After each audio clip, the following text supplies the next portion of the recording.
আজকে আমি বানিয়ে নেব মোগলাই চিকেন। খুব সহজ উপায়ে কিভাবে বাড়িতে থাকা জিনিস দিয়ে মোগলাই চিকেন বানাবেন একবার দেখে নেওয়া যাক।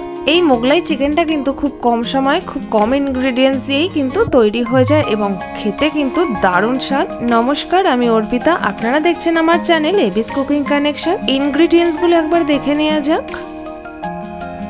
প্রথমেই একটা বোল নিয়ে তার মধ্যে আমি 500 গ্রাম চিকেন নিয়ে নিয়েছি। তারপর আমি 2 টেবিল স্পুন আদা রসুন বাটা এর মধ্যে দিয়ে দিয়েছিলাম। এরপর আমি জিরেটাকে ভেজে তারপরে গুঁড়ো করে এর মধ্যে 1 টেবিল স্পুন দিয়েছিলাম এবং 1 টেবিল স্পুন আমি ধনে পাউডার দিয়ে দিয়েছিলাম এবং স্বাদ অনুযায়ী এখানে নুন দিয়ে দিয়েছিলাম এবং 1/2 টেবিল স্পুন আমি হলুদ গুঁড়ো এবং স্বাদ অনুযায়ী রেড চিলি পাউডার দিয়ে দিয়েছিলাম এবং অল্প পরিমাণ কাশ্মীরি লঙ্কার গুঁড়ো এর মধ্যে দিয়ে দিয়েছিলাম এবং 1/2 লেবুর রস এর মধ্যে আমি দিয়ে দিয়েছিলাম। তারপর 2 টেবিল স্পুন কস্তুরি মেথি আমি গুঁড়ো করে এর মধ্যে দিয়ে দিয়েছিলাম।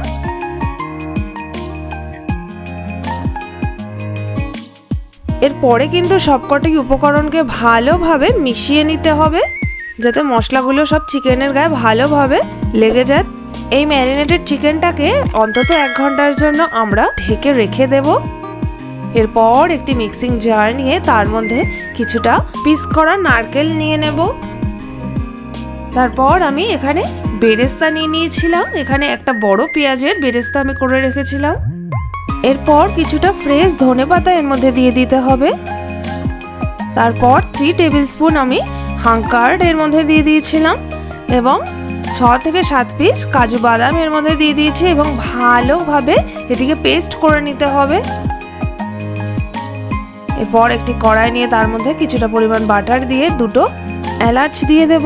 এরপর একটি ছোট দারচিনির টুকরো দিয়ে দেব এবং 3টে ক্লোভস এর মধ্যে দিয়ে ম্যারিনেটেড চিকেনটা এই বাটারের মধ্যে আমরা দিয়ে দেব।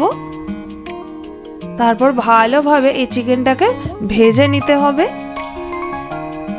দেখুন আমাদের চিকেনের কালার কিন্তু অনেক চেঞ্জ হয়ে গেছে, আমাদের চিকেনটা কিন্তু ভালোভাবে ভাজা হয়ে গেছে। এরপর যে আমরা পেস্টটা তৈরি করে রেখেছিলাম এই পেস্টটা এই চিকেনের মধ্যে দিয়ে নেব। তারপরে মশলাটার সাথে চিকেনটাকে ভালোভাবে মিশিয়ে নেব। মশলার সঙ্গে যখন চিকেনটা ভালোভাবে মিশে যাবে তারপর আমরা এটিকে 10 মিনিটের জন্য ঢেকে লো ফ্লেমে আমরা কুকড হতে দেব। দেখুন 10 মিনিট পর আমাদের চিকেন থেকে কিন্তু হালকা হালকা তেল বেরিয়ে এসছে। এর মধ্যে এখন আমরা জল ঝরানো টক দই দিয়ে দেব।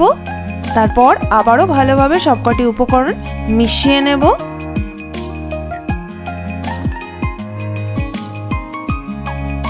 যখন টক দইটা ভালোভাবে চিকেনের সাথে মিশে যাবে তারপরে আবারও 10 মিনিটের জন্য লো ফ্লেমে ঢেকে কুকড হতে দেব।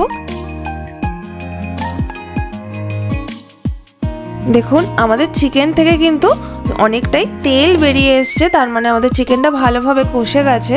এরপর আমরা এর মধ্যে কিছুটা উষ্ণ গরম জল দিয়ে দেব এবং এর মধ্যে 1 টেবিল স্পুন কসুরি মেথি আমরা দিয়ে দেব।